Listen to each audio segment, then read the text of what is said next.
Hello, everybody. Dan Tomaszewski here with Everything MSP. Thank you for joining today's session. It's going to be a great one. If you've been following the trends in cybersecurity, you already know that the landscape is evolving faster than ever. And that's exactly why we've teamed up with Sophos for today's discussion. We're diving into how MSPs can be resilient and build a resilient modern security strategy that keeps pace with the threats and actually helps you stand out in a crowded market.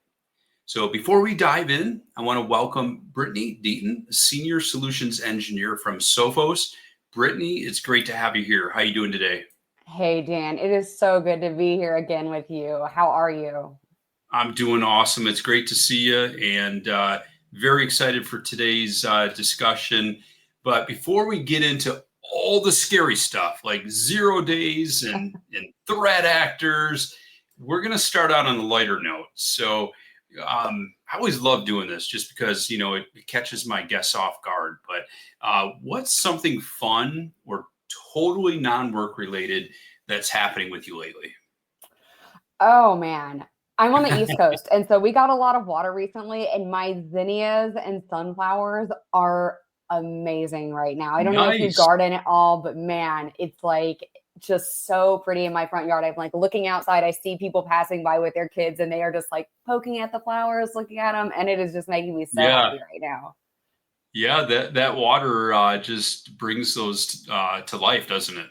Oh man, I mean, we've been stuck inside because of it, but the flowers are loving it. So we are happy. Yeah. Well, I mean, it's good to have that balance, with all the security, to have some real life stuff too, right? Absolutely. So let's jump into it. We're hearing about all the noise that's out there. We've got the buzzwords. We're hearing EDR, XDR, and of Mhm. course, good old AI in security. And before we unpack all of that, let's start, and talk about some more foundational things. So, obviously, Sophos, you guys are a cybersecurity giant. From where you're sitting, what is the biggest challenge that you'd say that MSPs are facing when it comes to protecting their clients? Yeah, I think malware is commodity at this point, right? It's very easy to catch a malicious program with tooling. It's very easy to block IOCs. But what we're seeing people struggling with is identity-based attacks. And that is something that I really want to help address here is what happens when your attack is outside of the endpoint. It's really nebulous when we are dealing with actual people in your environment posing as your employees. Yeah. Yeah, it's brutal. And it creates a lot of tension for the MSPs. They're trying to secure everything. They're faced with balancing a budget, their staff, their client expectations, and we're talking about some serious real world challenges that are nonstop, but also continuing. I hate to use the word sophisticated, but Yep. it still applies. They're becoming more and more sophisticated, especially as we talk about AI. So let's dive into the core of our conversation. I'll let you go ahead and share your presentation, and let's just jump right into it at this point. Let's Yeah, let's do it. Awesome. I mean, Dan, to reiterate, right? Cyber attacks, they are constantly evolving. MSPs are increasingly in the crosshairs of these attacks. And the session today is really going to be looking at the threat landscape and really through the lens of a real world tactics targeting MSP environments. So I'm going to look at how attackers gain access, what they're after, how to better position your team, and really respond before the damage is done. And so I'm also going to walk through a case study at the end. We're just going to walk through how threats unfold in practice and where things can go wrong. So whether you're grappling for resources, visibility, or really just trying to keep up with the changing threats, we're going to offer some perspective on how to evolve your defenses and really what a strong detection and response strategy looks like. Now, a little bit Excellent. about myself. Oh, I'm sorry, Dan, go ahead. No, no, I'm just saying that's excellent. It's great topics that we want to tackle today. Yeah, we're going to have a good time, I promise. I've been Awesome. doing this for 13 years, give or take. And so it has changed a lot. in that time, right? It was very easy to just have alerts that come in, you respond to those alerts, you block IOCs, you remove malware, etc. That was when I was starting off as a data loss prevention engineer. I've worked in the SOC. I've done a lot of incident response in the public as well as private sector. I also used to teach at the University of Texas, and I help out on the board at Appalachian State University. And currently, I'm a senior solutions engineer at Sophos. Now, today, we got a couple of things that we're going to dive into. First being the threat landscape. So this is all about what we are seeing in our State of Ransomware report, what trends are happening in the past year. We are also going to be looking at specifically how threat actors are gaining access to your environment. So despite, ongoing investments in security technology, breaches are still happening, right? Incidents, they're still happening. And, the reason is that attackers are always going to be adapting their techniques to circumvent those defenses. So we're going to be looking at, how we can adapt to those new threats, but constantly monitor for new threat vectors. And then we're going to look at a real world example. So this one is kind of worst case scenario, but it is a really cool one to show you a legitimate employment and how they were using that to gain access to sensitive information systems.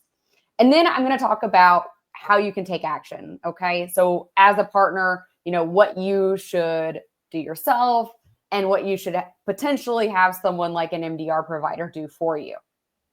So let's get into that landscape first. Now, every year, Sophos does conduct a State of Ransomware report. If you've not seen it, you've not heard of it, I would highly recommend checking it out on our website. You can download it. It's totally free. All right. There's a vendor agnostic survey of 5,000 IT and cybersecurity leaders across 14 different countries. And the focus of the report was around the impacts of ransomware and the causes of it across different verticals and different segments. So let's jump into it. Now, this might be a little bit small for you. I will zoom in, okay? What we're looking at first is how quickly it takes to recover. Now, back in 2022, it might take less than a day, right? But as we move later in the timeline, we're seeing an increase in the amount of time it takes to recover from an attack. And as you see, 2024, we're starting to see potentially up to a month, maybe 3 months, sometimes 6 months for full recovery from a ransomware attack. Now, a lot of times people are thinking about how much the ransom is. So obviously the ransom is going up as well to $2.73 million for the ransom. But folks, when you think about being down for 6 months, how much money are you losing per day, right? So it's not just the ransom. Yeah. I mean, and, when you think about, our clients, I mean, every client has, they're looking to generate so much per hour. Let's specifically look at CPA firms. Let's talk about, attorneys. When you take a look at them billing, $200, $300, $400, $500 per hour and per attorney, and then you multiply that, the amount of downtime, the cost to them is significant. And of course, we do know that many smaller companies, of course, enterprise, they understand things in a different way. But when you take a look at SMB, they think, well, nobody's going to attack us. I'm sure if something were to happen, we'd be able to get back up and running in no time. But they don't really understand the true ramifications to their business. And that's what we have to illustrate from a business outcome perspective, not a technical perspective, but the business outcome. Yeah, absolutely. Downtime is significant. When I'm answering calls for incident response, typically one of the first questions I ask before they start working with our team is how fast can you get us back online, right? Because a lot of times it's not about paying the ransom, it's about being able to get the business back and running. So recovery time is going up, recovery cost is going up, and these are things to be aware of. Yeah, and I just want to add one point in here is, and if they were, during the discussion, let's say it's a prospect, if they were to say, how fast could you get us back up? Obviously, every incident is going to be different and it's going to vary.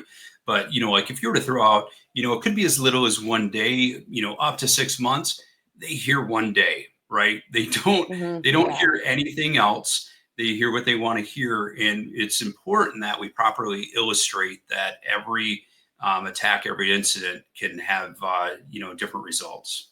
absolutely. Absolutely. And moving right along here, I wanted to look at what causes ransomware. So in 2023, it was typically exploited vulnerabilities. But what I wanted to focus on today as well, let me zoom in here. I apologize.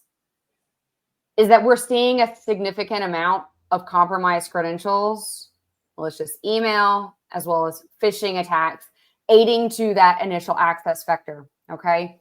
And so email based approaches are identified as the root cause of attack of 34 respondents. And when we're looking at how much of these are going to be focused in on what that end user is responsible for, it's a significant amount when we look at the credentials, malicious email, and phishing. Okay, so if we add all of those together, we are looking at the majority of the attacks. And so that is one thing that we're going to focus in on towards the end of this discussion. But pay attention to that. Now, root cause by revenue, generally speaking, larger organizations, kind of like what you were saying, Dan, are more likely to experience an attack that starts with, for example, an unpatched vulnerability. And it is likely that IT infrastructure increases in both size and complexity as organizations grow, making it harder for IT teams to see all the exposures at the patch level before they're exploited. When we're looking at smaller businesses, compromised credentials as ransomware attack vector peaks there. And that is typically what we're seeing, as well as malicious emails as the root cause. So when we're looking at those smaller organizations, compromised credentials and malicious emails are really what we need to be looking at. Okay. Now, average ransom demand for this past year, the median was $2 million. The mean was about 4.3. And a lot of small to medium-sized businesses are not going to be able to pay this amount, right? This is going to put them out of business.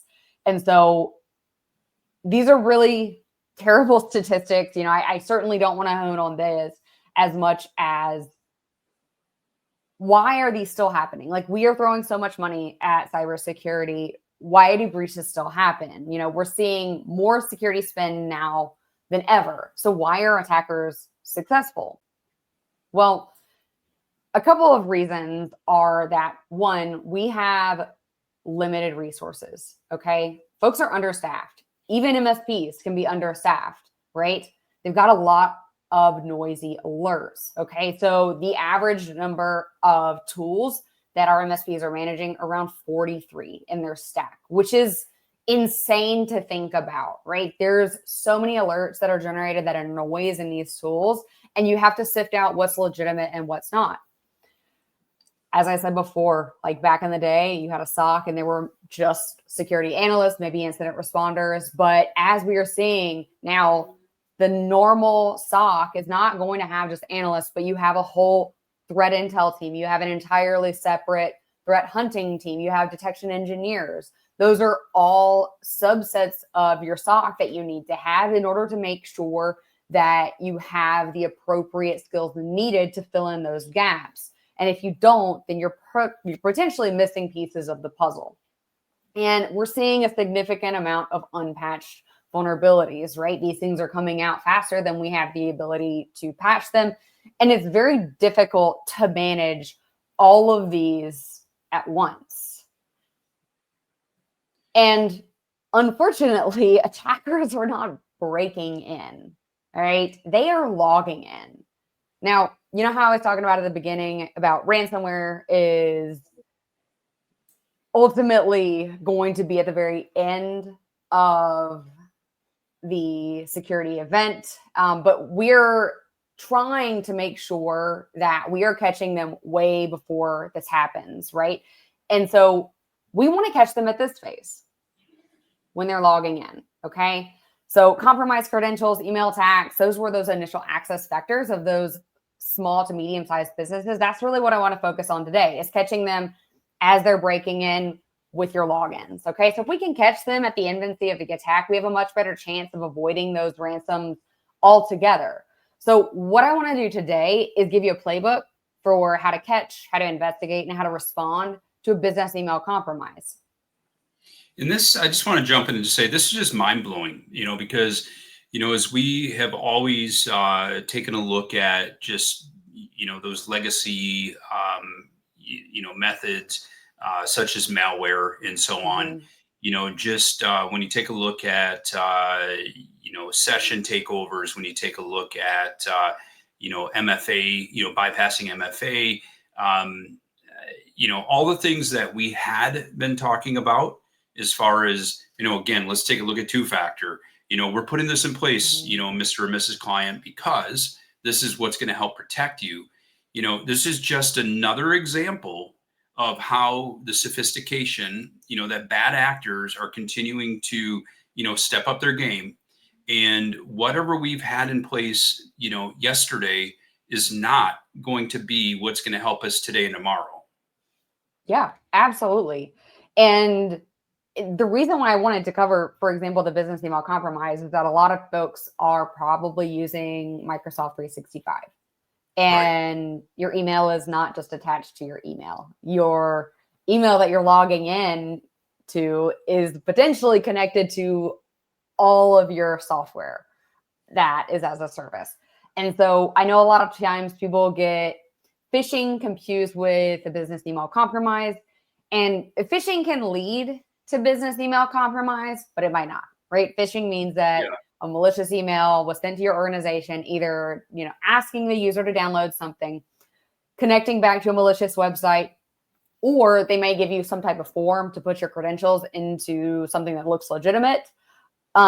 But business email compromise means that the adversary got the credentials of the impacted user and they can disguise themselves as that user. So it can happen through phishing where they give you kind of the fake form. You say, yes, this is my email. Yes, this is my password. Please give me the SharePoint document. And it actually wasn't a SharePoint document at all. You just sent your credentials clear text to this Yeah. adversary. There's adversary in the middle platforms as well. And these are legit for you to purchase at any time. There are credential brokers. So if you think about the reuse of passwords across platforms, I know a lot of folks have their favorite password, right? They might reuse that password for their Microsoft Yep. 365 account. Um, Right. it happens all the time. If the password was reused for another site, maybe like a shopping site, social media site, and it was leaked, the adversary could just take that and try it in your other platforms for business. And then potentially, if they work, they can just sell them on the dark web, right? And so you can actually buy these leaked passwords on the dark web. I Or you have remember. brute force activity.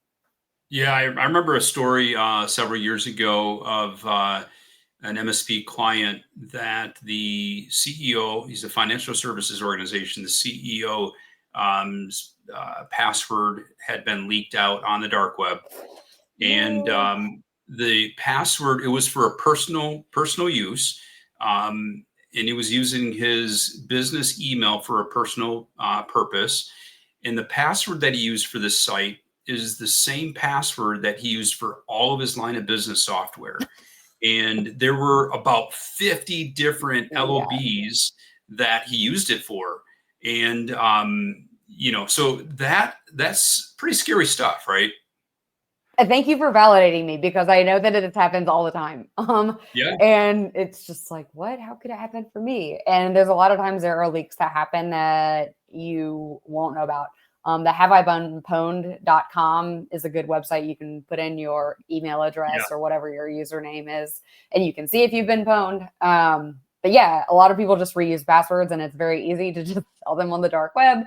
And you are logged in, you are that person in terms of what the logs say. Yeah. So what happens after the fact? Okay, I told you, how it happens, right? Let's assume at this point that you have an employee's credentials, they're stolen via one of the methods I just went through.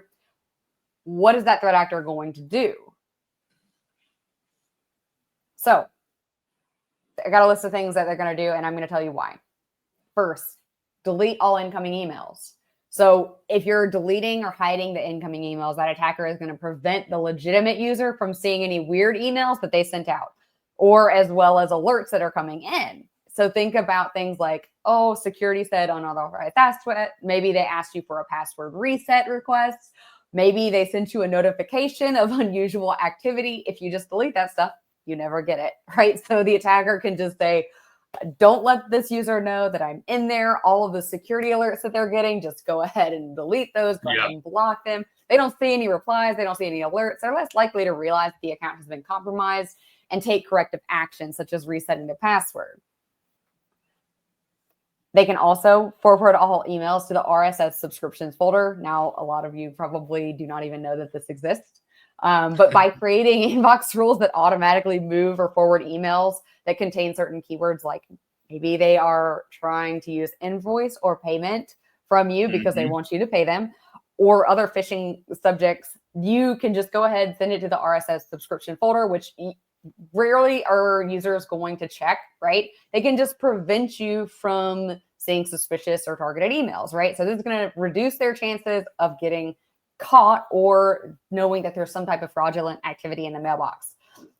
It's a default folder in Outlook. So if you didn't know that, it's there. Users typically ignore it completely. So it is a really good place to hide. Now, you're also going to want to look at like forwarding emails that contain specific keywords. So you know how I said like invoice, things like that, right? Typically, they can forward only emails with certain keywords and selectively capture sensitive or financially valuable information without alerting the victim. So instead of it saying, forward everything, just forward specific email keywords to me so that it makes it less conspicuous to the victim that they're being monitored. They're probably also going to change passwords on the mailbox. So this will help make sure that the adversary can continue accessing the mailbox even if the original compromised account's password has changed. So they can just get a backdoor in there, right, by assigning those permissions to other accounts, including the service or admin accounts. They can move laterally in the network and access even more mailbox or sensitive information. And they don't need any additional credentials, right? They just modify the mailbox permissions initially. Once they're in, they're good to go. Obviously, we always want to check for suspicious forwarding rules to an external email account. If you are forwarding everything to just work from your home computer, that would probably also flag this, right? Please don't do stuff like that. But this is what adversaries do, right? So even if you change your password, even if you enable multi-factor authentication, or if, otherwise regains control of the account, forwarding rule is still there. So even if I, lose access by you resetting your password, I still get all of your emails. So they've got, layers of making sure that they still are in your environment. And then also they want to cover the track. So if they are sending things like, with a specific keyword, or if, your IT team says you may be hacked, you may be phished, they have caught it, they're asking you to change your password, or maybe you're stealing sensitive information, they can just delete these things, right? So that you are not aware of anything happening. And they also are probably going to audit logging bypass. And so if you go ahead and you disable or bypass audit logging, that means that anything that they do is not logged. So they're like forwarding or deleting emails. We just make sure that for them, it's just going to make it a lot harder for the investigation because the logs aren't there, right? And so for our team, if we are investigating things like a business email compromise, you want logging, but if they turn it off, then this is certainly something to check for. So these are all things that, you as an MSP, or if, you as a security professional are monitoring for your customers, these are the things that we're going to be looking for, right? So on the Sophos MDR side, these are items that are going to tip our team off to a business email compromise. So Brittany, the key thing that you've said here in all this is bad actors are not lazy, are they? Oh no, this playbook is built off of, for example, someone changing a password and they lose access. How do they get in again? How do they make sure that they're not caught? They may go ahead and delete emails, or they forward all the emails. And so their playbook is built off of stopping them. And so you can expect these to continue changing, right? Yep. And then just as we as MSPs are working our tails off to properly document, build policies and procedures, they are doing the same thing, because what they are doing is just as much of a business, unfortunately a bad business, as we are, is on the flip side. So easy to, like, ransomware is pretty difficult. If you can just get someone to pay you directly through an email from someone who used their corporate email on 50 other Yep. social media sites, it's just a lot easier to not get caught, right? We're going beyond Right. the endpoint at this time. You've got to look at behavior analytics. For them, a lot easier. For us, it's a lot harder. So yeah, I mean, this is what they're doing. This is the playbook that we're seeing. So how do we find it? Like, let's assume that we've gotten an alert for something that's happened. First, when one of these alerts in, we're going to analyze the inbox rule. So as I said before, this is going to be where they create that persistence. So check for, false positives, find out what each rule is doing, what IP address created the rule, right? So what IP address is that normal user logging in from, and are we seeing a different one creating that? We want to note down the session ID at that time, maybe check for any other inbox rules that are created. We also want to baseline logins from that user. Okay. So for the past month, in one day before the detection, run it against the first detection and compare for any anomalous IP addresses. What are they associated with? We also want to get all the user events for that past week. Okay. So what exactly were they doing? Was it out of the norm? Do they align with any other things that we would associate with malicious activity? We want to analyze the user sessions. Okay. So identifying from the rules or IP addresses, we want to look for, are they signing in from multiple different countries with the same session, right? So did they take over that session? Are they signing in from multiple different IP addresses within the same session, different user agents within the same session? Those are all things that we're going to be looking for. Also, outside of just that account, we want to look at all of the activity from the IP addresses. So if you've got other security tools, see if you can align it with that IP address. What else are we seeing from them?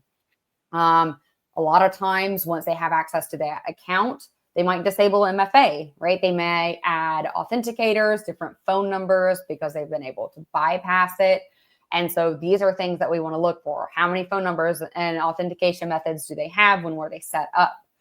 We also want to look at, for example, consent to application operations and abuse. Maybe they are granting like bulk send as permissions or bulk full access rights permissions, just giving themselves the keys to the kingdom.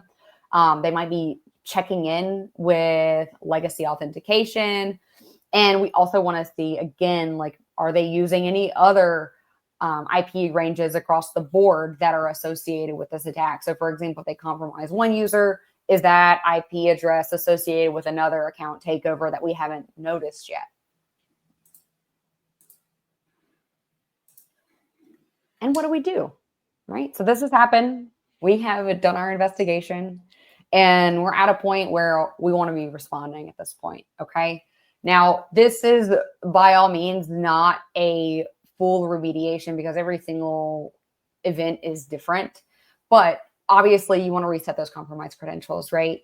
The other thing that people don't think about is terminating the user tokens and removing those inbox rules. So all of the things that I showed you at the very beginning, we want to work backwards to make sure that there's no persistence by that adversary. Verify the contents of the sent folder. We want to know exactly what the user sent and what the adversary sent, and make sure that, for example, if they were doing business illegitimately, we want to know about that and potentially engage our legal team. Blocking the attacker IP addresses, right? This is ephemeral. It can change very easily, but it is certainly a Band-Aid fix at the time. And if you are not using MFA, please do this. It is easy to bypass, but it is going to make it a little bit more difficult for that attacker. And so these are all things that we really would not only recommend, but we have the ability to do with, for example, the endpoint itself with XDR. We can do a lot of host-based response actions, but we also have integrations with Microsoft 365, so we can automatically, terminate that user session and reset those credentials. And this stuff happens really fast. And so it's very imperative to take action immediately. Yeah, and I know we've talked about this on past calls, but I think the key thing that in discussing with clients is, the easier we make it for ourselves, the easier we're making it for bad actors. So, is MFA, just one more headache, one more thing that we have to put in place? Yeah, but unfortunately, this is the world we live in, and we need to take these steps to, to protect ourselves, protect organizations, because when it comes to business continuity and sustainability, you overlook these or you don't put these in place because of the hoops you have to jump through. It could be the end of the business. Yeah, absolutely. MFA is certainly annoying, but being out of business for 6 months is more. And Right. so it's unfortunately one of the things that we just got to do. I've got a YubiKey. It makes my life very easy because now I just plug it in and I just use my finger and we're in. But yeah, having some sort of multi-factor authentication for your employees could be the difference between whether you've got a business at the end of that year or not. Yeah. I want to look at a real world threat hunt before we wrap this up, because this one is really cool. So our MDR team, they have security analysts who monitor alerts from security tools, right? So whether those are from Sophos or another third party, those tools also send raw telemetry to our data lake so it can be queried as an investigation or a threat hunt. Now, the team also has a group of threat hunters, and all they do is proactively receive new threat intelligence and look for those indicators in customer environments. So whether they have a tool that knows about the intelligence or not, we got the raw data. That's what we look through to find out if there is something that the tools missed. So the story I'm about to tell you outlines the importance of not only having logs available for threat hunting, but having a capable team that understands how to manipulate those logs and slice through them really quickly to understand if you've been exposed to newly found intelligence. Now, this past December, we received intel that North Korea workers were infiltrating Western organizations as legitimate workers, right? They were moving to China, they were moving to Russia, and actually getting jobs in the tech sector. Now, December 30th, we kicked off the proactive threat hunt to see if we could find any of this activity in our customer environments. And spoiler alert, we did. If you see the date, December 30th, what do you think was happening during that time? Christmas, New Year. There's a lot of vacation. This is a really, really good time to do the work that you want to do, right? Without being caught. Incidents are popping off at this time of year. It's always just crazy between Christmas to New Year's. Perfect time for an attack, right? Most people are gone. Most people are away. They are not checking their phone. Well, that is exactly what happened. And we may take vacations, but bad actors do not. No, they live for this. They live for this. What we found was that in one of our environments, there was a user logging in from a VPN not used by other employees of the company. Now, VPN, it's obviously a legitimate tool used for security purposes, but when you only have one person in the company that's using the tool, it's suspicious.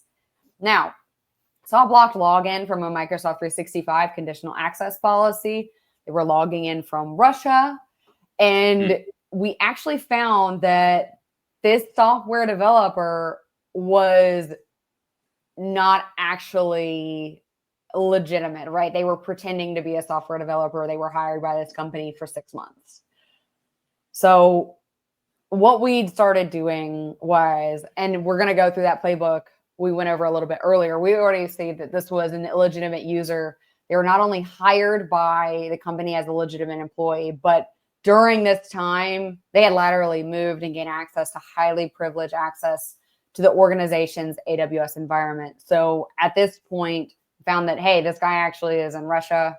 It's an employee from North Korea, and they are in here solely for reconnaissance. And so we kicked into remediation mode at this time. Now, incident response is included as part of the MDR service at its complete level. And we jumped on a call with the security team. So everyone was in this call. we had to plan out the response. So we were able to revoke all access of the employee immediately and ultimately stop the attack as soon as we got intelligence that this was a scheme for a lot of tech firms. And if you weren't aware of this, it was not just happening to smaller organizations. This was not just Sophos responding to things like this, or organizations that didn't have good security posture. This was worldwide news and happening at the Fortune 500 level as well. And so North Korean threat actors created fake online profiles in things like LinkedIn. They were using stolen personal information. Think of like your address, your social security numbers, passport details of real Americans, right? In some cases, they also invented entirely fictional identities with pseudonyms. They had email addresses, social media accounts. They used online job site accounts. They even, and this is crazy, they utilized accomplices in the US to receive company issued laptops at their addresses, right? Wow. And yeah, the accomplices could unpack it, they'd set it up, they would power on the laptops, and then the North Koreans would access them remotely. So Unbelievable. yeah, and for interviews, for example, they would use like AI generated deepfakes to impersonate the stolen identities during video interviews, and they looked exactly like the real person. And they could also use AI to pass the coding test and background checks. So it's crazy, right?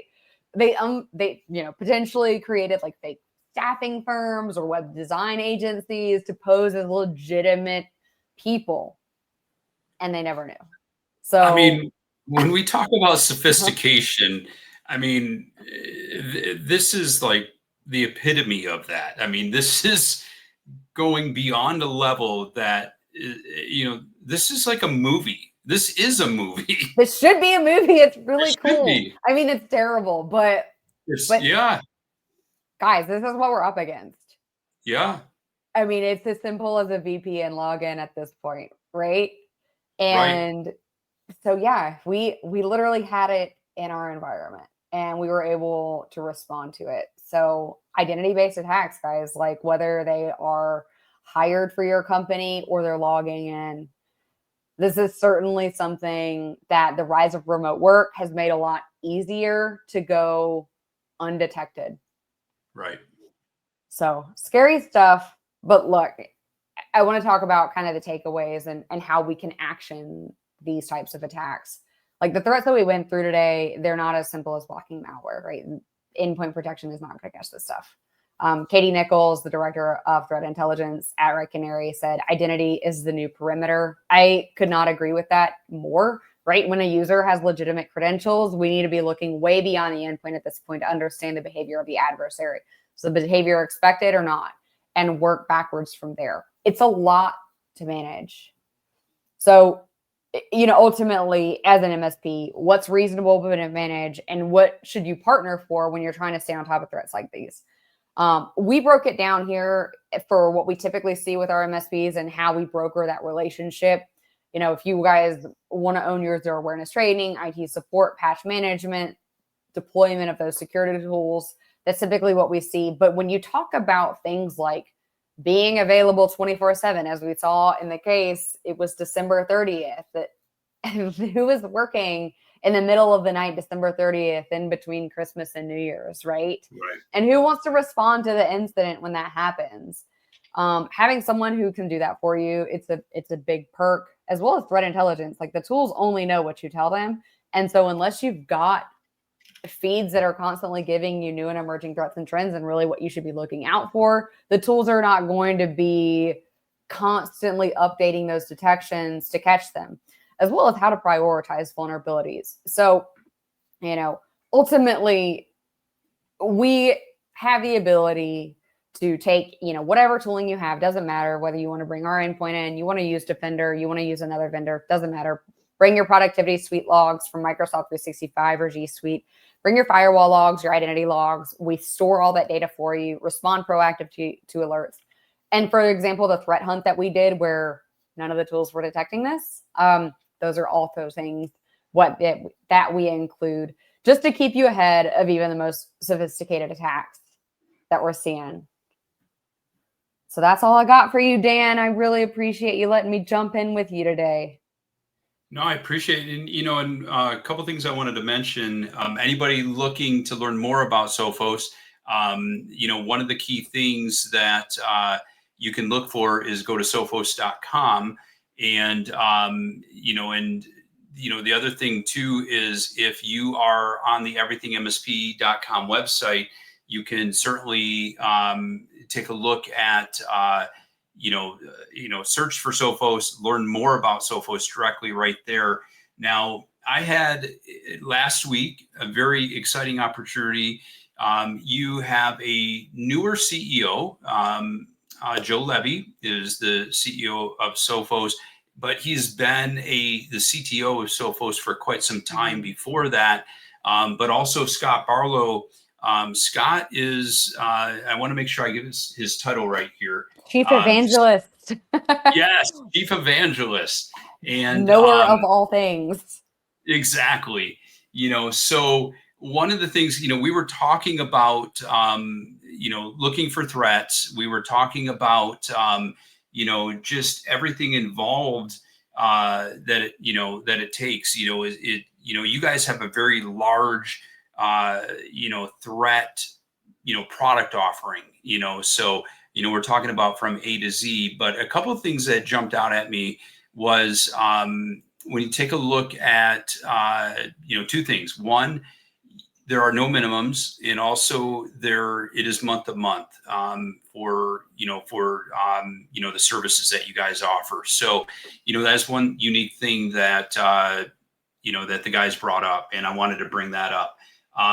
But again, you guys have such a wide offering, and I think it's important for our audience to take a look at that. So sophos.com, or if you are on the Everything MSP website, you can take a look at at that and search for Sophos, and you'll be able to learn more. You can reach out to them directly. As we wrap up, any final words of advice that you would give to any MSP right now? I would say take the playbook I gave you. Like, please use it. If you don't have one already, build an account takeover playbook, especially if you've got customers that are using Microsoft 365. It's just easy to, attack smaller organizations with an account takeover. So know what to do when it happens, and also know that you don't have to do it alone. Like, if you're struggling to keep up with this stuff, you want to focus on the IT stuff, and you don't want to be investigating North Korean employees in your customer environments. You can pass the baton to us. We certainly can help out with whatever tooling you've got. And we've also just released, some response actions for Microsoft 365. So this stuff can happen in the middle of the night when you're sleeping automatically. So take the playbook, do it yourself, ask us for help either way, but know that this is certainly something that you are going to be experiencing the next, year, I would say, is a massive rise in credential compromise and business email compromise. Excellent. Brittany, thank you again. Thank you and the team at Sophos for all that you do. For everybody listening, stay safe, stay smart. And until next time, we'll talk to you soon. Take care, everybody.